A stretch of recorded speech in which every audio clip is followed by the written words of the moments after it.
From the moment Jesus walks into Jerusalem riding on a donkey, or what we refer to as the triumphal entry or Palm Sunday, to the time he rises from the grave, is about 0.06% of his life.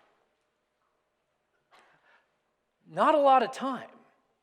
But if you read through the Gospels, that 1 week encompasses 33% of the Gospel narrative. It's 1/3 of the story that the Gospel writers tell. If you put it all together, this 1 week changed the world.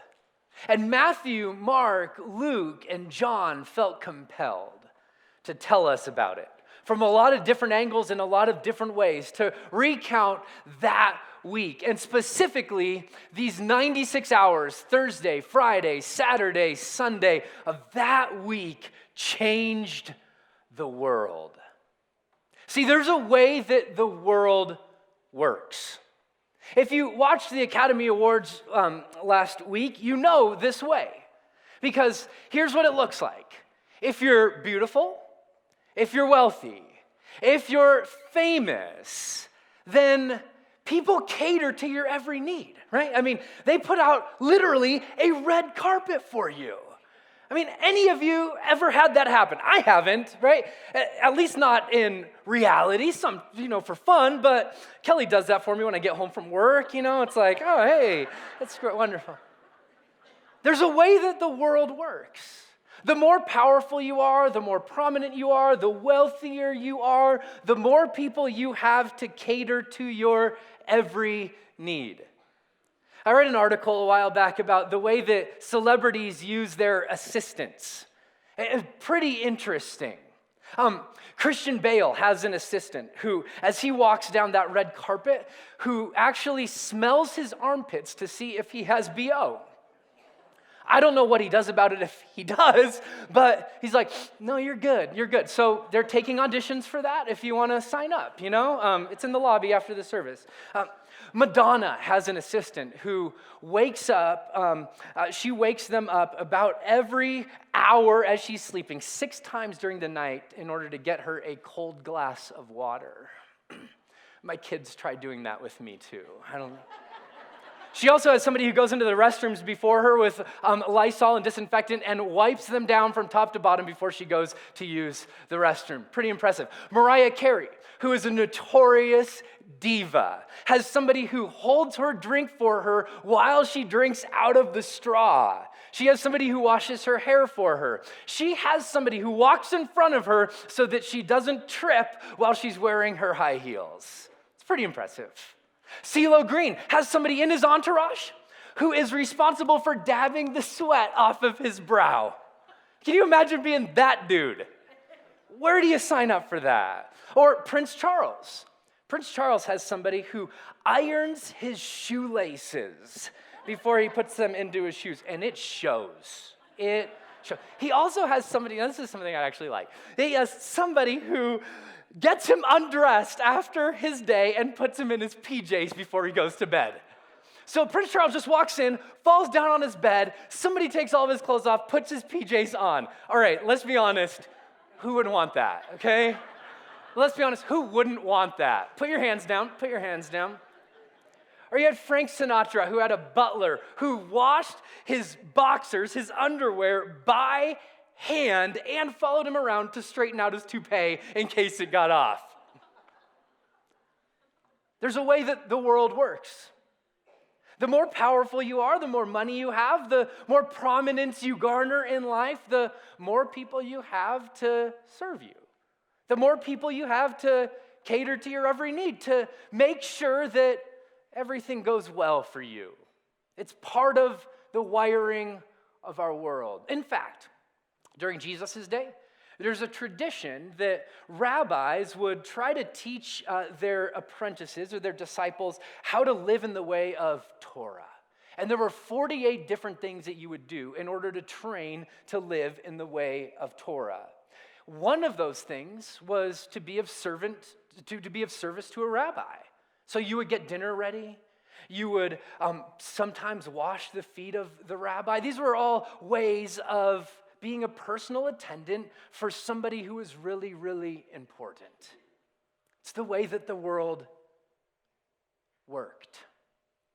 Until Jesus flipped everything on its head. John chapter 13. If you have your Bible open there with me, as we look at the Thursday that changed the world. Because there's a way that the world worked, and Jesus flips all of that on its head, and in one meal gives his disciples a picture of what you are called to do when you have the power, what you're called to do when you have the influence, what you're invited to do when you have the strength. Do you use it to prop yourself up, or do you use it to propel others forward? This, friends, was a revolutionary meal. Verse 1 of chapter 13. It was just before the Passover festival. Jesus knew that the hour had come for him to leave this world and go to the Father. And having loved his own who were in the world, he loved them to the end, or he loved them to the uttermost. It's not a word that signifies just a time period, but a way that you lavish love, that it fills up capacity. Teleos in the Greek, to fulfill, to finish. And Jesus takes it all the way. See, the whole life of Jesus, the Trinitarian Godhead, is about love. From the beginning of creation to the very end, it's about relationship. In Genesis chapter 1, it's God with his creation. In Revelation 22, it's God with his creation, motivated the entire time by love for people like you and people like me. And John tells us that what Jesus is doing is he's painting them a picture. When he wants to tell them what he's like, he doesn't give them a 12-point sermon. He gives them a meal. He doesn't just give them didactic theological truth. He gives them a sacrificial, symbolic act that changes it all. In the 16th century, Niccolo Machiavelli wrote a book entitled The Prince. It was revolutionary in that it unpacked what you do with power. And his proposition, and I quote, was, "It's much safer to be feared than it is to be loved." Well, Michael Scott in The Office flipped that around a little bit and said, "I want people to be afraid of how much they love me." I think Jesus would agree far more with Michael Scott than he would with Niccolo Machiavelli. This act of love. I'm not saying I want you to be afraid of me, but I want you to receive the love that I have from you. From beginning to the end, that's what he's about. And so this is the way that he lives that out. Verse 2. The evening meal was in progress. The devil had already prompted Judas, the son of Simon Iscariot, to betray Jesus. And Jesus knew that the Father had put all things under his power, that he'd come from God, and that he was returning to God. So he got up from the meal, he took his outer clothing, and he wrapped a towel around his waist. And after that, he poured water into a basin and began to wash his disciples' feet, drying them with a towel that was wrapped around his waist. Everybody that writes about the Gospel of John says that it's divided in two parts. You have chapters 1 through 12 as part 1, chapters 12 through 21 as a shorter part 2. Chapter 1 begins with the Word becoming what? Flesh and dwelling among us. It begins with God shedding himself of all of the benefits of being God. Part 2 begins in the exact same way. With Jesus the Messiah approaching probably a mat with his friends sitting around it, eating a Passover meal together, and shedding his outer garments to bend down and to serve his friends. See, typically, the father or the master of the ceremony would have, at this point in the meal, washed his disciples or the people who were sitting with him at the meal, sharing the meal with him. He would have gone around and washed their hands.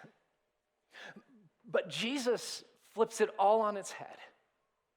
And he gives them a new picture of what you do when you've got the power. And what's really at stake here is not just the way of Jesus, but the person of Jesus. Because what you're seeing is not just something that Jesus does. You are seeing who Jesus is. And so he washes his disciples' feet, much to their chagrin, as we'll see in a moment, and to their awe that the God of the universe bows down before them. And then at the end of it, he says this: "Very truly, I tell you, no servant is greater than his master, nor is a messenger greater than the one who sent him. Now that you know these things," let's say this together, church, "you will be blessed if you do them." So Jesus says, okay, you want to be blessed, and everybody does.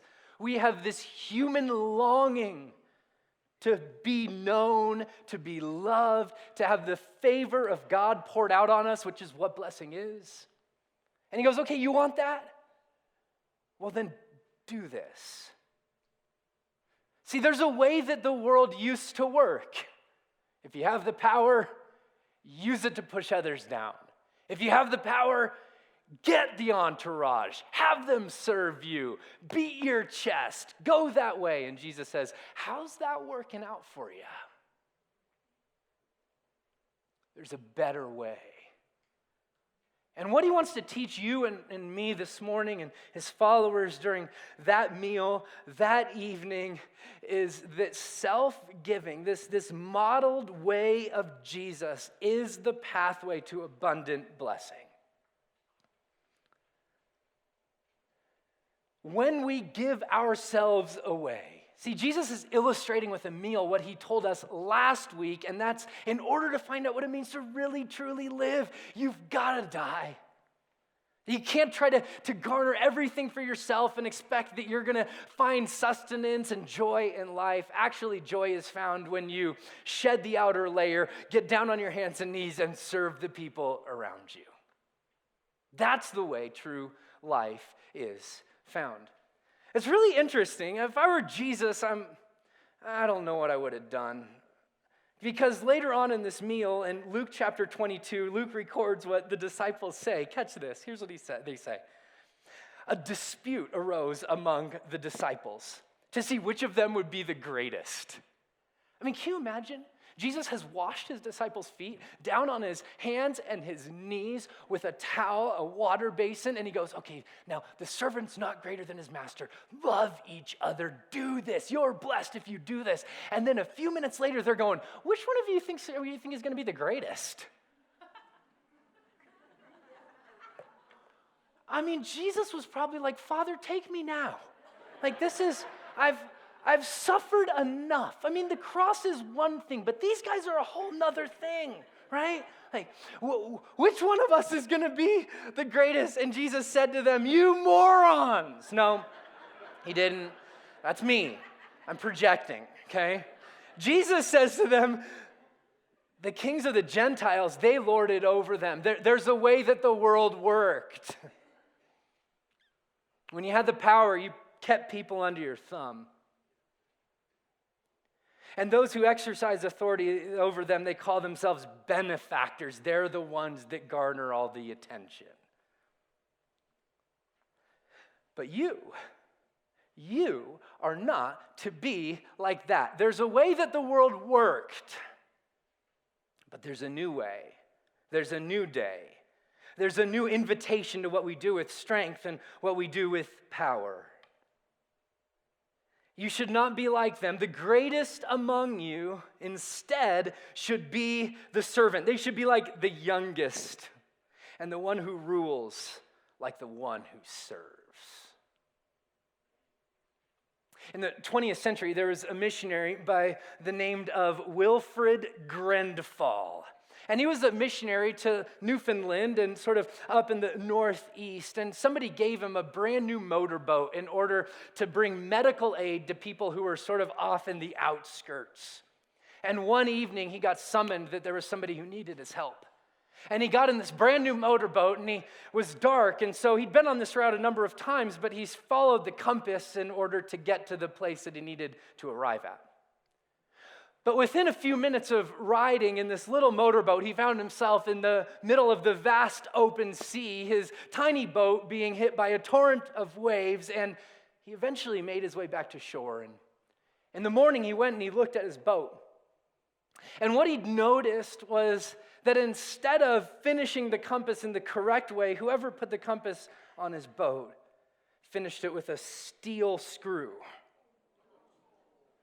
And so it took that arrow that was supposed to point north, and it turned it right back towards that screw. The same things happened to us, you guys. We have an arrow in our life that was designed to point north, that was designed to point toward God, that we would love God and love others, that would be what our life would be about. But we've all got this steel screw, it's called sin, steel screw in our lives that keeps moving the arrow back to us. And so when we get power, we prop ourselves up. When we have authority, we use it for our own benefit. And Jesus says, not so with my people. And you know what? This plays out in life. Jesus isn't just saying hypothetical niceties. Think about the people who have been the best leaders. They've been servants. The Martin Luther King Jr.'s of the world, they've been servants. The Abraham Lincolns of our world, they've been servants. The Mother Teresa's bending down and washing feet, the Corrie ten Booms, the people who have given their life, we go, oh man, they were not only the ones who lived lives of legacy, but they were people who lived lives of blessing. There's a way that the world worked. And Jesus turns all of that on its head. I love the way that the author Andy Crouch put it when he said this. The most transformative acts in our lives are likely to be moments when we radically empty ourselves in the very settings that we would normally be expected to exercise authority. That there's this self-giving that leads to abundant blessing. Well, Jesus illustrates this for his disciples and for us, because if you're maybe like I am, that we go, that's a great idea, in theory, but to actually live that out, how do we do that? I'm really glad you asked that. I don't know what I would have talked about for the next few minutes if you hadn't, and so thank you. Here's how we live that out. Here's how Jesus lived that out. Chapter 13, starting in verses 4 and 5. So he got up from the meal, and he took off his outer clothing. Now, for Jesus and people back in the first century, they would have had a tunic that was on the outside, and then maybe, depending on how wealthy they would have had a really light shirt as an underwear that they wore underneath. So Jesus takes off his tunic, and everybody who writes about this, or at least writes well about what's going on in the Gospel of John, says that what's going on at the foot washing is the same thing that's going on in chapter 1. And Jesus is not just shedding a tunic, but he's shedding all of the things that he could hold on to in being God. And he takes it off so that he can bend down. Because when you have one of those big outer coats on like they had, getting down on your hands and knees in order to serve the people around you would be physically difficult. So he takes off his coat, and the king of the cosmos bends down, lays his glory, lays his majesty, lays his power aside. I mean, this is the same rabbi that just a few chapters earlier, a few days ago, the disciples had seen him walk up to his friend Lazarus' tomb and go, hey, Lazarus, I hate that you're dead, so why don't you be undead? Come on out.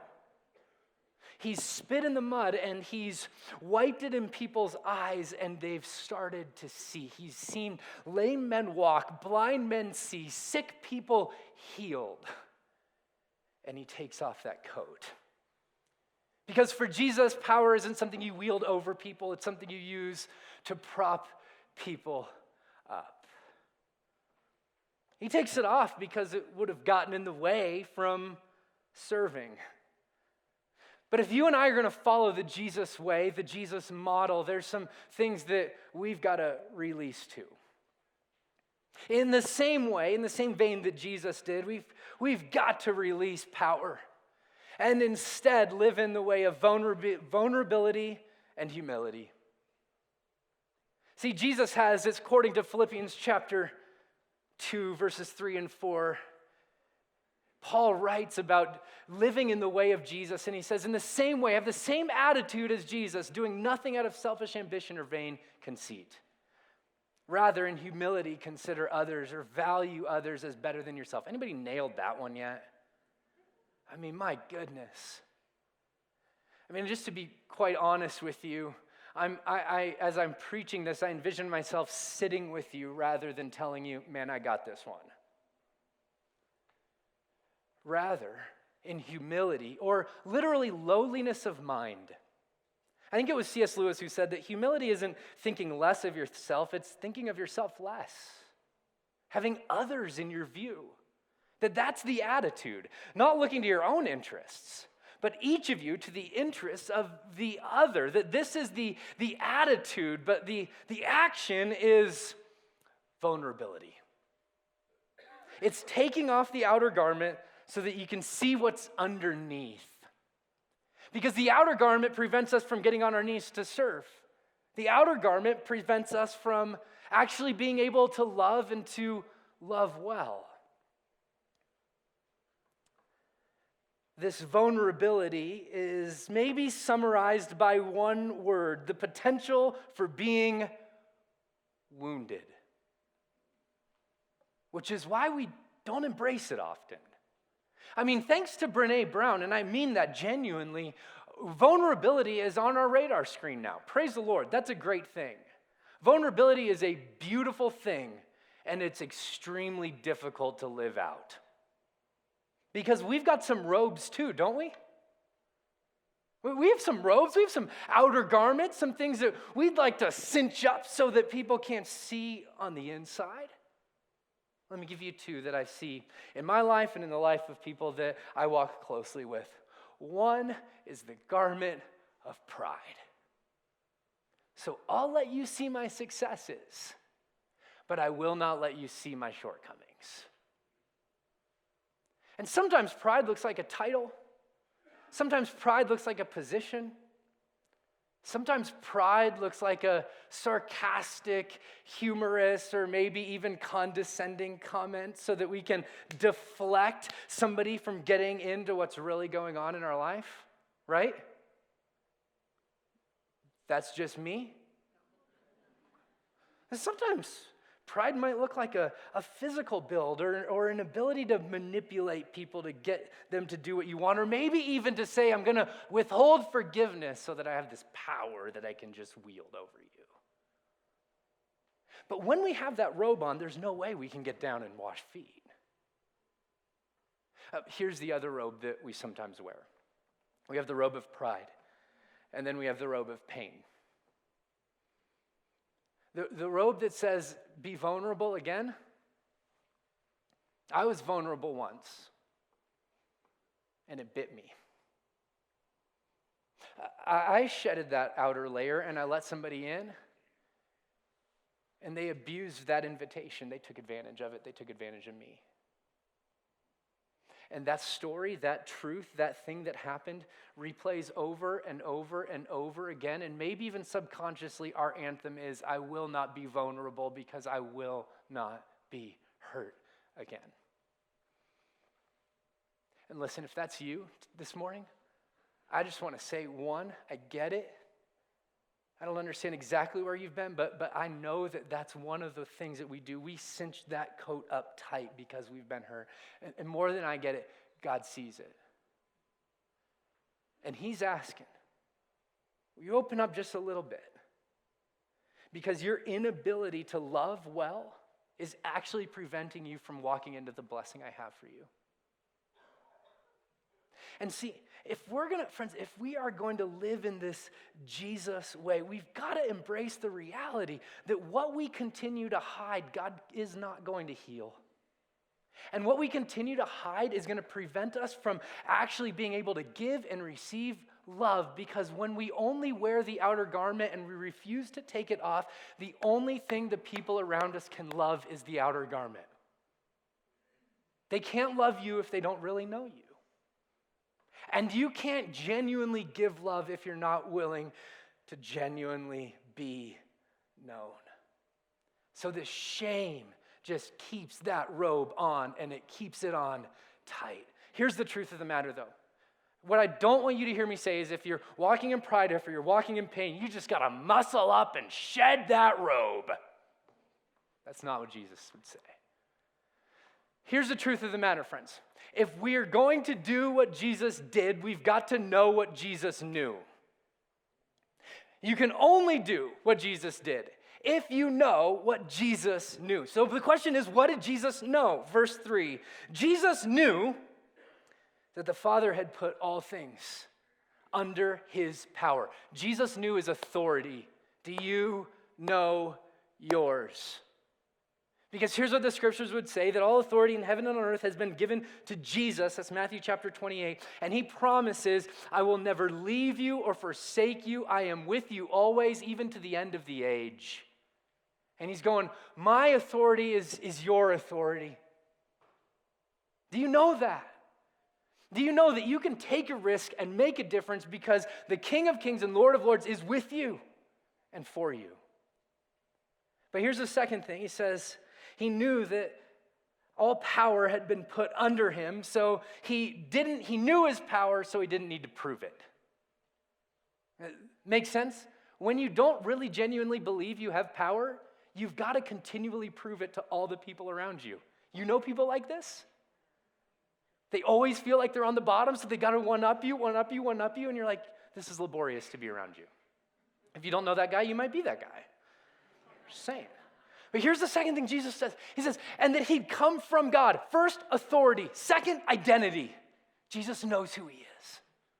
Do you know who you are? You are a son or daughter of the Most High King, loved beautifully and perfectly by him. You have been made new by faith in Christ. That's who you are. It's the truest thing about you. And finally, he says this, and he was returning to God. Authority, identity, destiny. Jesus knew it all. He's going, listen, I can bend down and I can serve because death is a real thing, but it's not the most ultimate thing. And I know what awaits me on the other side, so I can serve. See, authority frees service, identity frees vulnerability, and destiny frees inconvenience. And washing feet is inconvenient. And listen to the way that Jesus goes on. It says this, and he came to Simon Peter. And anytime that happens in the scriptures, you should just sit back and wait. Because you just know it's going to be great. Because Simon Peter is what we all would be and do if we didn't have the inhibitions that the other disciples have, okay? He just says what everybody's thinking. He jumps out of the boat, right? And he said to him, Lord, are you going to wash my feet? And Jesus replied, you don't realize now what I'm doing, but later you will understand.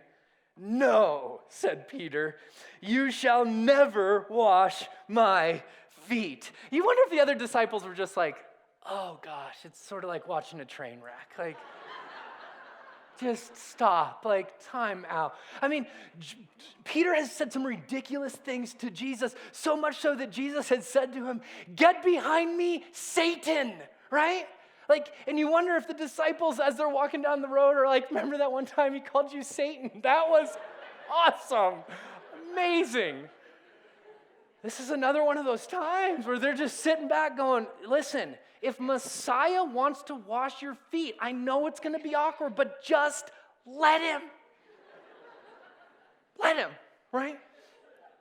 Well, and then Peter, in his quintessential overreaction, says, verse 9, then Lord, Simon Peter replied, not just my feet, but my hands and my head as well. Wash all of me. And Jesus answered, you moron. Just kidding, that's me. Those who've had a bath need only to wash their feet. Their whole body is clean, and you are clean, though not every one of you, for he knew who was going to betray him. And that was why he said, not everyone was clean. This phrase stood out to me, verse 10, and you are clean. Peter, you've been washed new. It's a picture, most commentators would say, it's a picture of salvation expressed in baptism, fully cleansed, fully covered, fully washed, made new. Totally. And will you look up at me for just a second? If you follow Jesus, you are clean. You're clean. That's the beautiful truth of the gospel. And Jesus is teaching that believers are not only saved by faith, but that they're invited to continue to walk by faith, to be purified day by day by day. And isn't it a beautiful thing that Jesus doesn't just wash us, save us, cleanse us, and then go, well, see you when you get to heaven. But it's a daily, minute by minute, hour by hour, walk with me. You're forgiven. Let me continue to forgive you. Let's do this together. Let's do this life together. He does not just save us and let us go. He washes us clean and then continues to serve us along the way. So the first thing we do is we shed this outer garment that we often wear of pride and pain, knowing our authority, knowing our identity, knowing our destiny. We shed that so that we can actually get down and serve. And the second thing we do is we receive. That we receive lavish, ridiculous, reckless, messy love and grace. You want a verse that summarizes the gospel? Here it is, verse 8. Jesus saying to Peter, unless I wash you, you have no part with me. It's Jesus wooing you and I and Peter in by his love, saying, I will not be your Lord if I am not first your servant. There is no other picture of a deity in any world religion that would suggest such absolute insanity. I will not be your Lord if I cannot first be your servant. So picture it. You're sitting around this table, and the king of the world, who's just risen somebody from the grave, comes to you, bows in front of you, picks up a water basin, and starts to wash your feet. If you've ever been a part of a foot washing service, here's what you know. You know that it's a lot easier to wash somebody else's feet than it is to get your feet washed. It's a lot easier to extend grace sometimes than it is to receive it. In the mid-1850s, an artist by the name of Ford Madox Brown painted a picture of Jesus washing Peter's feet. He painted Jesus at first wearing, having no robe on, like the scriptures would say. The painting wouldn't sell with Jesus looking like that. He was too scantily clad, they said. So he put a robe on him, a green robe, and eventually the painting sold. But it's a fascinating picture of Peter, isn't it? With his head down, almost can't make eye contact with Jesus because it's just so awkward to have the ruler of it all bend down and wash your feet.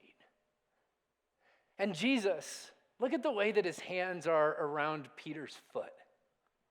I picture a teenage mom grabbing her boy's face and planting a big kiss on it, as if to say, you will kiss me whether you like it or not. Jesus is like, we're doing this, and I ain't letting go. And all the people in the background look around in awe, in terror, thinking, my time's coming next. It's this picture of grace, this picture of mercy that you and I often resist. Jesus saying, I will not be your Lord if I cannot first be your servant. See, the truth of the matter is, friends, we resist it on two fronts. Some of us, we think that we just don't need it. You're not washing my feet. Absolutely not. And Jesus says, if I don't wash your feet, you have no part with me. If you miss grace, you missed God entirely. That's what he's saying. Forgiveness is the foundation that every life of faith is built on. You can't skip this part and jump to something else. This is something we all must first receive. The King of Kings, Lord of Lords, bowing down to wash our feet. Unneeding? No, none of us is beyond the grace of God. Nobody in this place. But here's the second thing that happens. Like Peter, like the other disciples, we go, well, Jesus, I'm not unneeding. I'm undeserving.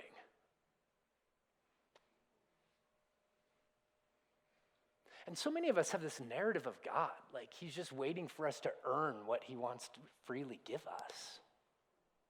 The picture is one of grace, friends. So, if you're struggling with being undeserving, let me assure you, you are. Let me assure you, we are. Every last one of us. Look up at me for a moment. You are perfectly loved, but you are not loved because you are perfect. You are loved to the uttermost, not because you're amazing, but because your God is awesome. So he looks at us in our undeserving and sometimes thinking that we're unneeding, and he comes up and he grabs our foot and says, you're going to do this, we're going to do this, or you don't have any part of me. As if to say, when you let me be your servant, you get a part of me. So we release, and then we receive the lavish love that the Father has poured down on us. And then Jesus ends this picture, this parable like this. Verse 12. And when he'd finished washing their feet, and they took a deep breath and said, my goodness, I can't believe that happened, and I'm so glad that that's now over. He put on his clothes and he returned to his place. Do you understand what I've done for you? He asked. You call me teacher and Lord, and rightly so, for that's what I am. But now that I, your Lord and teacher, your rabbi, have washed your feet, you also should wash the feet of one another. So look around. Just look up from your Bible for just a second and just look around. I mean, these are people that were called to wash the feet of. Do this for each other. I've set you an example, verse 15, that you should do as I have done for you. Very truly I tell you, no servant is greater than his master, and no messenger greater than the one who sent him. Now that you know these things, you will be blessed if you do them. Teacher and Lord, living in his way, living in his rhythms. But can we just be honest? Sometimes being a foot washer is really inconvenient.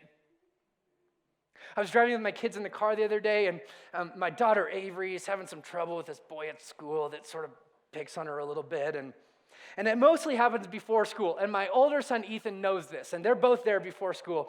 And he says to her in the car, Avery, I was going to come stand up for you on Friday, but I had to go see about a candygram.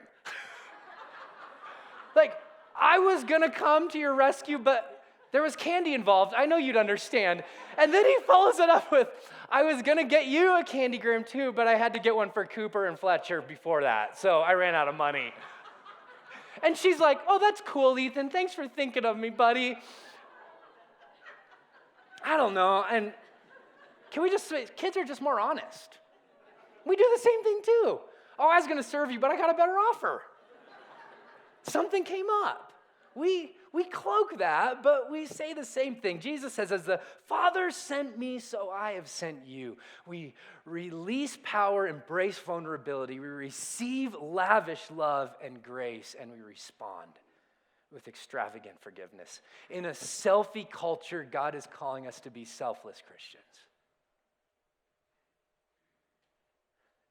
So look up at me for a second. I've said this to you before, and I'm saying it again to us. If you are a follower of Jesus, if you're not, I'm so glad that you're here. You get to see the Jesus way to blessing, the Jesus way to life. But you're not required to do this. If you're a follower of Jesus, you are. You don't get to decide who you love if you're a follower of Jesus. You get to decide how you love, but not who. You are called to love every single person that you meet. The people that can't reciprocate it, you're called to love them. The people that won't reciprocate it, you're called to love them. The people that have hurt you, you're called to love them. The people who believe differently than you and have a different lifestyle than you, you don't get to decide if you love, you only get to decide how. The people of a different faith, Jesus is bending down to wash Judas's feet. Friends, what if followers of Jesus started to actually live in the way of Jesus? Do you know how much pain and war and violence and hurt in our world would be healed if our posture was, I know we disagree on a lot of stuff, but I want to listen. And I want to learn where you're coming from. And I want to hear you out, and I want to serve you, and I want to wash your feet. That takes a confidence in our authority, our identity, and our destiny that most of us just don't really have. But Jesus is inviting us to embrace it, to serve in his way. I read this story about Pope Francis, who on Holy Week in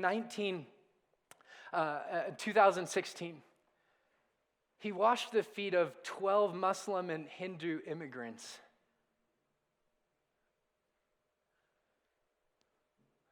No strings attached.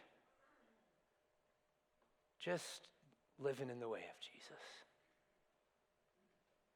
But what if somebody can't reciprocate it? I love the way C.S. Lewis says it. He says, love is never wasted, for its value does not depend on reciprocity. So how might we practice this way together this week, friends? See, because biblical compassion does not say we're just content with whoever's around our table. It's continuing to pursue, to continue to build bridges, continue to love people who are very different and other, quote unquote, than we are. This is his way. This is his calling for you and for me. And he says that it'll change the world if we live that way. It'll change you.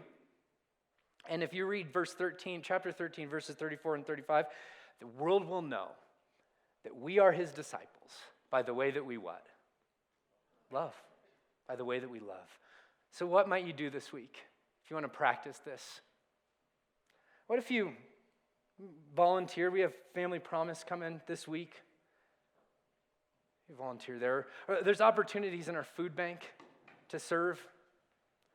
I had a friend let me know that right now there's about 40 kids in the foster care system in our area who need homes.